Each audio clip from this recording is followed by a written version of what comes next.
السلام علیکم، آپ دیکھ رہے ہیں ہو کیا رہا ہے۔ میں ہوں فیصل عباسی، میرے ساتھ موجود ہیں عارف نظامی صاحب۔ بہت شکریہ نظامی صاحب، آپ کا آج کے پروگرام میں کچھ ذکر کریں گے کورونا سے متعلق بھی، اور کورونا کو لے کے کچھ اہم فیصلے بھی ہوئے ہیں۔ پنجاب میں جو بازاروں کی ٹائمنگز ہیں ان کو مزید بڑھا دیا گیا ہے۔ سندھ حکومت یہ کہہ رہی ہے کہ وزیر اعظم یہ اعلان کریں کہ اس عید کو سادگی سے منایا جائے۔ کیسز بڑھتے بھی جا رہے ہیں، ایس او پیز پہ اس طرح عمل درآمد بھی نہیں ہو رہا ہے۔ آخر کرنا کیا ہوگا، اس سے متعلق بات کریں گے۔ اس کے علاوہ جو پوسٹ عید پولیٹیکل سینیریو ہے وہ کیسا ہوگا، اس پر بھی ذکر کریں گے آج کے پروگرام میں۔ لیکن موسٹ امپورٹنٹ نظامی صاحب، جو اکاؤنٹیبلٹی ہے وہ لہر ایک مرتبہ پھر سے تازہ دم ہو کے اٹھی ہے۔ کچھ آج کی ڈیولپمنٹ یہ بھی ہے کہ وزیر اعظم نے یہ بھی کہا ہے کہ معاونین خصوصی بھی اپنے اثاثے اور اپنے گوشوارے وغیرہ ظاہر کریں۔ لیکن اس کے ساتھ ساتھ اہم جو آج ڈیولپمنٹ ہوئی وہ چینی کمیشن رپورٹ سامنے آئی ہے، اور جس کے مختلف خد و خال ہیں، جس میں یہ بھی کہا گیا کہ کسانوں کو بھی نقصان پہنچا، عوام کے ساتھ بھی زیادتی ہوئی، اور بھی بہت سے سلسلے ہیں۔ نظامی صاحب، اس رپورٹ کے سیاسی اثرات کیا ہوں گے، اور یہ جو اکاؤنٹیبلٹی مشن ہے عمران خان صاحب کا، آپ سمجھتے ہیں اب یہ مزید طول پکڑے گا؟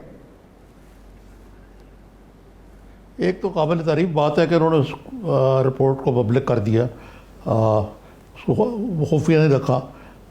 دوسرا یہ کہ جو یہ آج بتایا گیا کہ کانفلکٹ آف انٹرسٹ یعنی مفادات کے تضادات کا قانون بنایا جائے گا، اس وزارت قانون کو کہہ دیا گیا۔ یہ بہت پہلے پاکستان میں ہونا چاہیے تھا کہ سیاستدان جیسے کہ کہا گیا آج کاروبار کریں یا سیاست کریں۔ یہ باتیں تو بڑی اچھی لگتی ہیں، خوبصورت ہیں، لیکن یہ رپورٹ پر تفصیلی بات تو بعد میں کی جائے گی۔ لیکن مجھے لگتا ہے کہ یہ کوئی جہانگیر ترین زدہ اسپیسیفک لگتی ہے۔ مثلاً اس میں یہ ہے کہ ساری جو خرابیاں ہیں اس کے ذمہ دار جو ہیں وہ جہانگیر ترین کے JDW ہے، اوور انویسٹنگ وہ کرتے تھے، کسانوں کو بینک کے طور پہ وہ پیسے دیتے تھے، چٹوں میں پیسے لیتے تھے، اسمگلنگ، اور اگر جس الزام حساب سے لگایا گیا تو کوئی 30-35 16.5 ارب تو صرف ایک ہی بنتا ہے جو آن پیپر جو وہ کہہ رہے ہیں شاہد اکبر صاحب۔ ایک تو یہ بات ہے۔ دوسرا یہ ہے کہ یہ جو ترین صاحب کا معاملہ تو ایک ہوا، اس کے علاوہ مثلاً جو دوسری بات بڑی عجیب لگی مجھے کہ ایک طرف تو کانفلکٹ آف انٹرسٹ کی بات ہو رہی ہے، دوسرے کہا گیا ہے کہ جو خسرو بختیار ہیں ان کے بھائی شوگر مل کے مالک ہیں، ان کا تو کوئی تعلق ہی نہیں ہے۔ اور وہی ٹیکنیکلی شاید بات ٹھیک ہو کہ چلا وہ رہے ہیں، لیکن کیا یہ دیکھنے کی ضرورت ہے کہ کیا خسرو بختیار صاحب اس شوگر مل کے اگر مدار المعام نہیں تو اس کے محرک تو وہی ہیں، چودھری مریر سے مل کے جو یہ لگائی گئی ہیں اس کے پیچھے بھی وہی ہیں۔ پھر تیسرے یہ کہ آیا وہ جو انکم ہوتی ہے وہاں سے اس کے بینیفیشری وہ ہیں یا نہیں ہیں۔ تو ایک تیسری بات یہ ہے کہ جو سیاسی طور پہ دیکھا جائے تو اس میں زیادہ تر تو دیکھیں نا PTI کے ارکان آ جاتے ہیں۔ مثلاً تاندلیہ والا شوگر مل جو ہے وہ ہمایوں اختر صاحب کی جو ان کے خصوصی معاون ہے، اسپوکس پرسن ہے۔ تو یہ دیکھنا ہوگا کہ اس میں اگر ڈنڈی ماری جاتی ہے جو کانفلکٹ انٹرسٹ والا معاملہ ہے اور کچھ لوگوں کو بچایا جاتا ہے اور کچھ کیا جاتا ہے سلیکٹیو، تو وہ کوئی میرے خیال سے اس میں تفصیلی بات تو بعد میں کریں گے۔ جی بالکل نظامی صاحب، اس رپورٹ کو ڈیٹیل آتی تھی۔ دوسرے اس کو ڈیٹیل ابھی نہیں، اس میں علاوہ جو دوسرے سٹیک ہولڈر ہیں شوگر مل ایسوسی ایشن وغیرہ، ان کا بھی کوئی پوائنٹ آف ویو سامنے آنا چاہیے۔ نظامی صاحب، ہم نے رابطہ کیا پاکستان شوگر ملز ایسوسی ایشن سے، وہ یہ کہہ رہے ہیں کہ ہم اس رپورٹ کو پڑھیں گے اور اس کے بعد رسپونڈ کریں گے۔ نہیں وہ ٹھیک ہے، لیکن میں ایک اور بات کی طرف آ رہا تھا کہ خان صاحب نے بہتر کام کیا یہ، پھر وہ یہ کریں کہ اچھا کام کریں، ٹیکسٹائل مل اور جو انڈسٹری کے سیکٹر ہیں ادھر بھی اگر وہ فورینزک آڈٹ کریں گے، کمیشن بنائیں گے، تو ادھر بھی ان کو جو ٹیکسٹائل مل والے جو ہر وقت ہاتھ پھیلائے سبسڈیز مانگتے رہتے ہیں، انہوں نے بھی بڑے بڑے کھانچے مارے، تو اس کو سامنے لے کے آئیں، سب کا احتساب کریں، بے لاگ احتساب کریں، تو پھر ہی بات بنے گی نا۔ کیونکہ یہ چیزیں جو چینی کے بارے میں بتائی ہیں، یہ بدقسمتی سے ہمارے جسد سیاست میں ایک بڑی کامن چیز ہو گئی ہے کہ سیاسی انفلوئنس کے ذریعے آپ یہ لگا، اور خاص طور پہ یہ شوگر مل تو ضیاء الحق کے دور میں سیاستدانوں نے لگانے شروع کی ہے جی اصل، اگرچہ اس میں میاں نواز شریف کی فیملی اور اومنی گروپ جو کہ وہ جو زرداری صاحب کے قریبی بزنس مین ہیں، بلکہ انہی کی کہا جاتا ہے بعض اوقات ملے، وہ بھی شامل ہیں، لیکن پرسنٹیج بہت کم ہے. میجر بینیفیشری وہی لوگ ہیں جو کہ اس حکومت میں اس وقت حکمران ہیں. ٹھیک ہے نظامی صاحب، ایک بریک لیتے ہیں اور بریک کی احتساب کا جو سلسلہ ہے اس سے متعلق بات کریں گے. معاونین خصوصی اب اپنے گوشوارے اور اثاثے ظاہر کریں، یہ اب ڈیولپمنٹ ہوئی ہے، اس پہ بھی بات کریں گے. ہمارے ساتھ رہیے.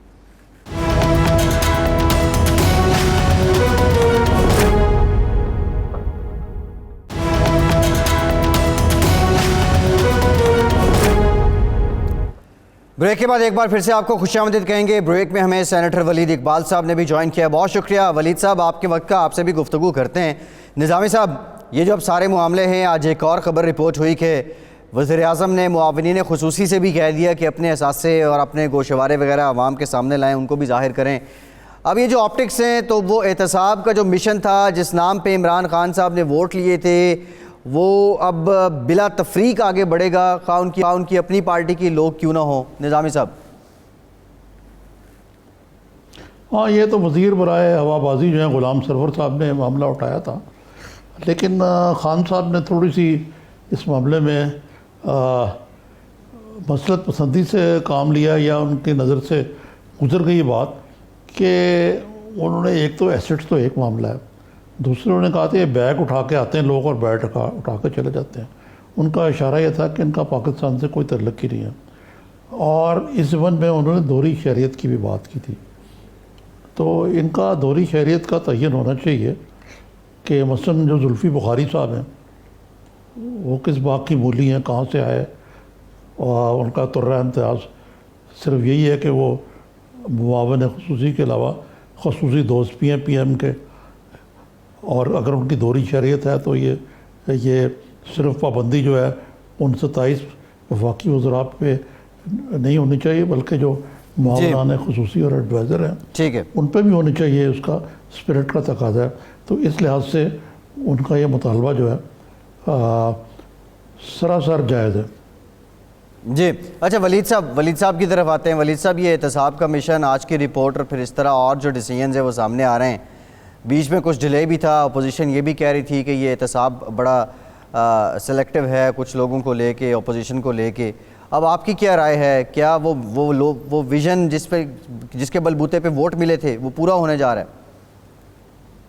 جی بالکل، میں تو یہی سمجھتا ہوں جی. اور اس میں سب سے اہم بات یہ ہے کہ وہ ایک وعدہ تھا جو پرائم منسٹر نے کیا تھا، اور آج کابینہ کی منظوری کے ساتھ وہ یہ کہ جی جیسے یہ رپورٹ آئے گی اس کو پبلک کر دیا جائے گا. اور یہ جیسے ہی رپورٹ آئی اس کو پبلک کر دیا گیا. یہ آپ کے سامنے ہے، 346 صفحوں پہ مشتمل ہے، اور یہ میرے خیال کسی ویب سائٹ پہ، میں ابھی خود بھی نہیں دیکھ سکا، رپورٹ کو تو نہیں پڑھ سکا، صرف پریس کانفرنس ہی دیکھنے کی مہلت ملی ہے آپ کے پروگرام کے آنے سے پہلے. لیکن یہ ہے کہ اس کو جس طرح سے بھی ہے اور جو بھی ہے اس کو ایز اٹ از جو ہے پبلک کر دیا گیا ہے. یہ ایک بڑی اہم بات ہے.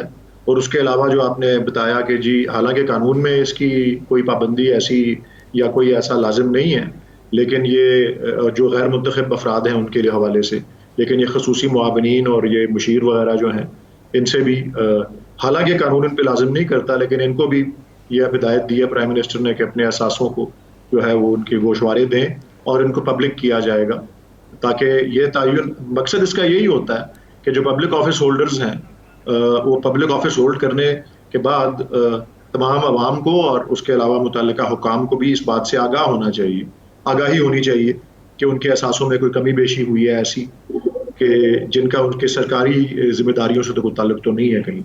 یہ شفافیت میں ایک اہم قدم ہے. اور اس کے علاوہ بھی اگر آپ دیکھیں کہ کابینہ نے کچھ اور ایک دو فیصلے بھی کیے ہیں، وہ ریگولیٹری اوور ہال کا، کہ یہ جو نظام ہے جو خاص کر شوگر انڈسٹری کا ہے، اس کو جو اصلاحات کی ضرورت ہے ان کی بھی منظوری دی گئی ہے. اور کرمنل کیسز اگر شروع کرنے ہیں، ان کو انیشیٹ کرنا ہے، تو ان کے حوالے سے بھی اقدامات کا جو ہے فیصلہ کیا گیا ہے. جی نظامی صاحب.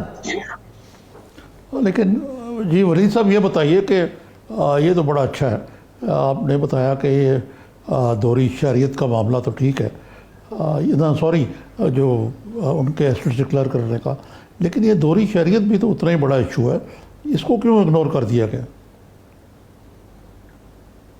دیکھیں جی، دوہری شہریت جو ہے اس کے اوپر کم از کم جہاں تک قانون اور آئین کا تعلق ہے، وہ تو 62 اور 63 میں جو منتخب نمائندگان ہوتے ہیں ان کے اوپر ہی وہ لاگو ہوتا ہے، اور آئی تھنک سپریم کورٹ نے شاید یا عدالتوں نے کچھ فیصلے ایسے کیے ہیں جس میں غالباً جو سرکاری افسران ہیں ان کے حوالے سے بھی کوئی بات کی گئی ہے، لیکن خاص کر جو سوورن ادارہ جس کو پارلیمنٹ یا پروونشل اسمبلیز سمجھا جاتا ہے، ان کے لیے تو بلیک لیٹر کا قانون موجود ہے دوہری شہریت کے حوالے سے، اور وہ بلکہ اس میں بھی دلچسپ بات جو ہے وہ یہ ہے، اس میں دلچسپ بات یہ ہے نظامی صاحب کہ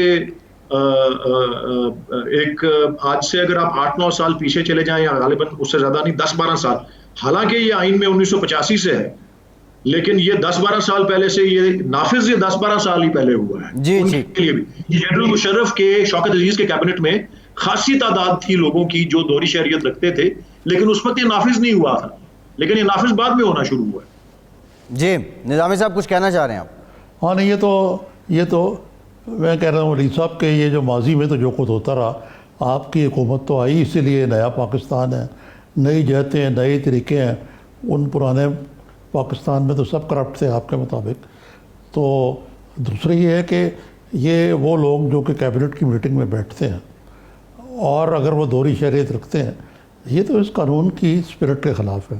دوسرے آپ ماشاءاللہ بڑے قابل بیرسٹر ہیں، پریکٹسنگ لائر ہیں، یہ بتائیے کہ ایک ایسی کابینہ میں جس کی تقریباً 50 میں سے 27 جو ہیں وزیر ہیں صرف، باقی تو ایڈوائزر اور اسپیشل اسسٹنٹ ہیں جو ان الیکٹڈ لوگ ہیں، تو جب ایک پارلیمنٹری سسٹم ہے، یہ صدارتی نظام ہے، میرا تو خیال ہے کہ اس میں کوئی غالباً اس میں بھی پتہ نہیں، مجھے شک پڑتا ہے کوئی آئینی ہے کوئی اس معاملے میں کوئی لمٹ کہ ایسا نہیں کیا جا سکتا؟ نہیں جی، اس پہ آئینی لمٹ جو ہے وہ واضح طور پہ تو نہیں ہے، لیکن اس کو اسلام آباد ہائی کورٹ میں چیلنج کیا گیا ہوا ہے، جو خصوصی معاونین کے تقرر اور ان کی جو فرائض کی جو سر انجام دے رہے ہیں۔ خصوصی معاونین کا تصور دیکھیں، ایڈوائزرز جو 5 ایڈوائزرز ہیں اور جو آبویسلی کیبنٹ کے جو ممبرز ہیں ان کا تو آئین میں تذکرہ ہے، لیکن خصوصی معاونین کا تذکرہ آتا ہے رولز آف بزنس میں۔ تو اس حوالے سے اس وقت یہ معاملہ خصوصی معاونین کے سٹیٹس کے حوالے سے جو ہے یہ انڈر چیلنج ہے اسلام آباد ہائی کورٹ میں اس وقت، لیکن فی الحال تو اس کے اوپر کوئی کسی قسم کی ممانعت یا پابندی جو ہے وہ ایڈوائزرز جو ہیں ان الیکٹڈ ایڈوائزرز جن کا رینک فیڈرل منسٹر کا ہے، اس کے اوپر آئینی پابندی ہے کہ وہ 5 سے زیادہ نہیں ہو سکتے، اور وہ اس وقت 5 ہی ہیں، جس طرح ملک امین اسلم صاحب ہیں، یا عشرت حسین صاحب ہیں، یا حفیظ شیخ صاحب ہیں، یا رزاق داؤد صاحب ہیں، اور 5ویں اب جو ہے وہ بابر اعوان صاحب جو ہیں 5ویں وہ، جی جی جی تو وہ 5 ہی ہے۔ خصوصی معاونین کی تعداد میں کوئی پابندی نہیں۔ لیکن اس میں ایک معاملہ ولید صاحب پھر ایک آتا ہے کہ مثلا حفیظ شیخ صاحب کو لے لیجئے، وہ ایڈوائزر ہیں لیکن عملی طور پہ وہ وزیر خزانہ ہیں، جو کہ پرائم منسٹر کے بعد ایک خزانہ ہی قائم ہے، نمبر 2 ہیں وہ پرائم منسٹر کے بعد امپورٹنس کے لحاظ سے۔ فائنینس تو آدھی نہیں تو پوری نہیں تو آدھی گورنمنٹ تو ہے نا۔ اب وہاں بھی یہ کلیئر ہونا چاہیے کہ آیا ان کی دوہری شہریت تو نہیں ہے، نمبر 1۔ نمبر 2 یہ بھی نیشنل فائنینس کمیشن کا جو اعلان ہوا ہے، اس میں وہ بطور چیئرمین اس کے سر انجام دیں گے، یعنی صدارت کریں گے اس کے، وہی اس کے مدار المعام ہوں گے۔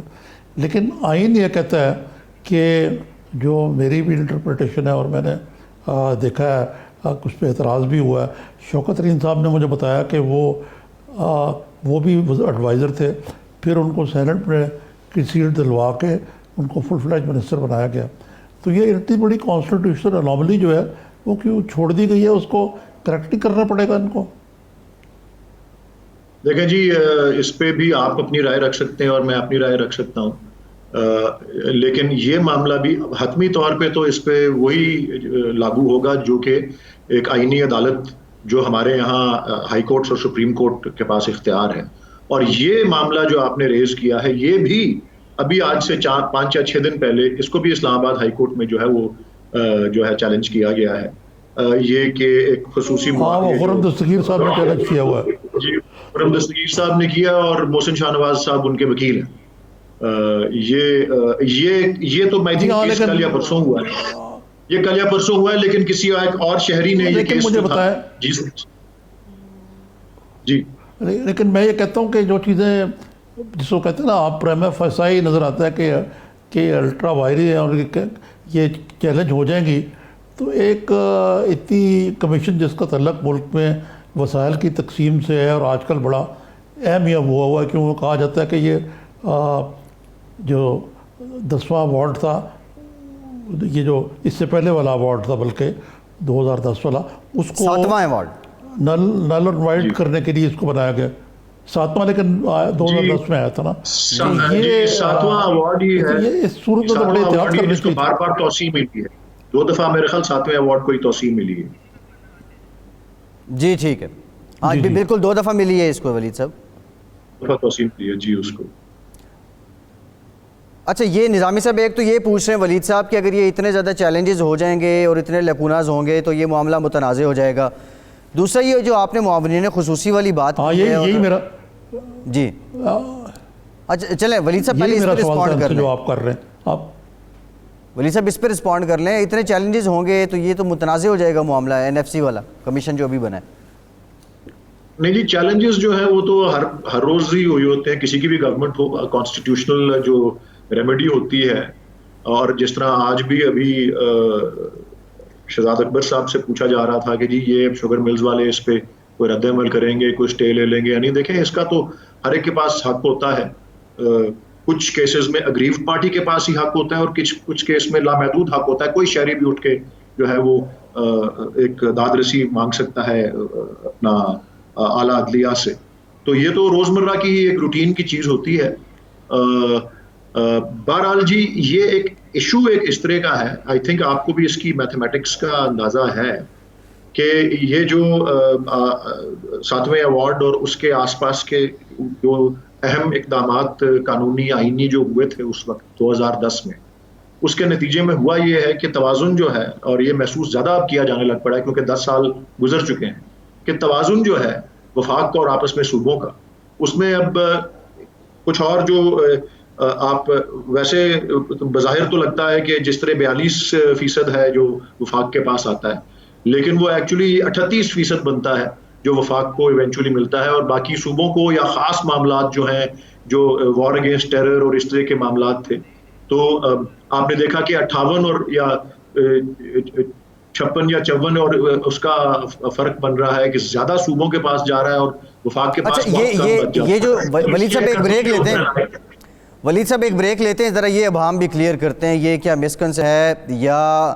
وفاق کی جو اپنی ناکامیاں ہیں, وفاق اتنے پیسے اکٹھے نہیں کر پایا, یا صوبوں کے اپنے فیلئر ہیں جو ایک دوسرے پہ یہ الزامات لگ رہے ہیں, الزام تراشی ہو رہی ہیں؟ بریک کے بعد اس پہ بات کرتے ہیں, ہمارے ساتھ رہیے.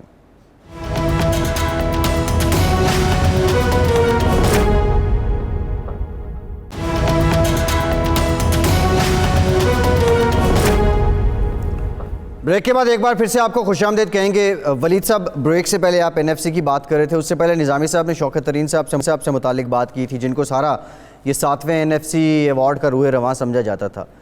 وہ یہ کہہ رہے ہیں کہ غلطی یا وہ جو ٹرمز اینڈ کنڈیشنز یا وہ جو شیئر ڈسٹریبیوشن ہے امنگ وفاق اور صوبے, اس میں کوئی خامی نہیں ہے.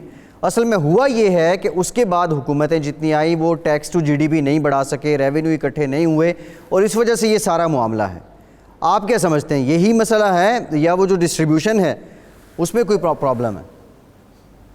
نہیں جی, میں دیکھیں جی آپ کو بالکل سچی بات بتاؤں گا, میں وہ والی تجربہ اور وہ والی مہارت تو نہیں رکھتا جو کہ شوکت ترین صاحب رکھتے ہیں, لیکن جتنی معلومات میرے پاس ہیں وفاقی حکومت کے ترجمان کے طور پر, وفاقی حکومت کا موجودہ وفاقی حکومت کا تو موقف یہی ہے کہ اس میں توازن جو ہے وہ اس وقت اس نوعیت کا ہے جو کہ بہت زیادہ صوبوں کے جھکاؤ جس کا صوبوں کی طرف بہت زیادہ جھکاؤ ہے، اور وفاق جو ہے اس کے پاس بہت کم وسائل جو ہیں وہ رہ جاتے ہیں، اور اس لیے بہت زیادہ پھر اس کو انحصار کرنا پڑتا ہے بیرونی قرضوں پر اور اندرونی قرضوں کے اوپر بھی، اور اس توازن کو ہے اس کو درستگی کی ضرورت ہے۔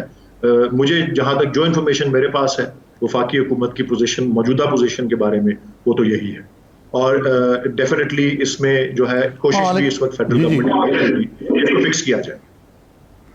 جی، اس میں ایک پرابلم ہے ولید صاحب کہ جو یہ 7ویں کمیشن میں جو 7ویں NFC ایوارڈ میں جو چیز طے ہو گئی تھی، یہ 57.5% اور باقی جو ہے وہ وفاق کے پاس، اس کو آئینی طور پر نہیں تبدیل کیا جا سکتا؟ یہ بطور وکیل آپ بہتر بتا سکتے ہیں، کیا ایسا ہی ہے؟ جی، اس میں بھی کوئی آئینی جو ہے ایک پابندی لگائی گئی ہے کہ جو صوبوں کو ایلوکیٹ کر دیا گیا ہے اس میں اس سے کم نہیں ہو سکتا، اس سے زیادہ جو ہے وہ ہو سکتا ہے لیکن اس سے کم نہیں ہو سکتا۔ یہ ایک آئینی تقاضا جو ہے۔ میرا ذہن میں یہ سوال آتا ہے، ایک تو دیکھنا ٹیکس ٹو GDP ریشیو 1% ہر سال بڑھانا تھا، وہ وہیں کا وہیں ہے جو 2010 میں تھا۔ ایک دوسرے یہ ہے کہ حکومت نے کہتے ہیں کہ جی ہمارے یعنی بہت سارے انکم کم ہو گئی، لیکن مجھے بتائیں اخراجات مثلاً یہ ہے کہ جو محکمے صوبے میں دیے گئے تھے، ہیلتھ، ایجوکیشن وغیرہ وغیرہ، اس کی وزارتیں وہاں بھی چل رہی ہیں، یہاں بھی چل رہی ہیں، تو کیا یہ بہتر نہیں ہوگا کہ صوبوں کو آپ امپاور کریں کہ بھئی آپ یہ ہینڈل کریں، یہاں سے گائیڈ لائن ان کو دیں، ان کو یہ بتائیں کہ یار آپ مثلاً یہ دیکھیں ہیلتھ کا جو موجودہ ایشو ہے اس کا صوبے والے وارث ہی نہیں ہیں، وہیں فیڈرل لیول پہ وہ ہو رہا ہے، اور اس میں وہ بھی پتہ لگ رہا ہے کہ خان صاحب نے خود کہا کہ یعنی اس حکومت کا قصور نہیں بلکہ شروع سے ہی ہوتا آ رہا ہے کہ ہیلتھ پہ جو آؤٹ لے ہے وہ تقریباً بہت ہی شرمناک حد تک کم ہے، اور جس کا اب ہم خمیازہ بھگت رہے ہیں۔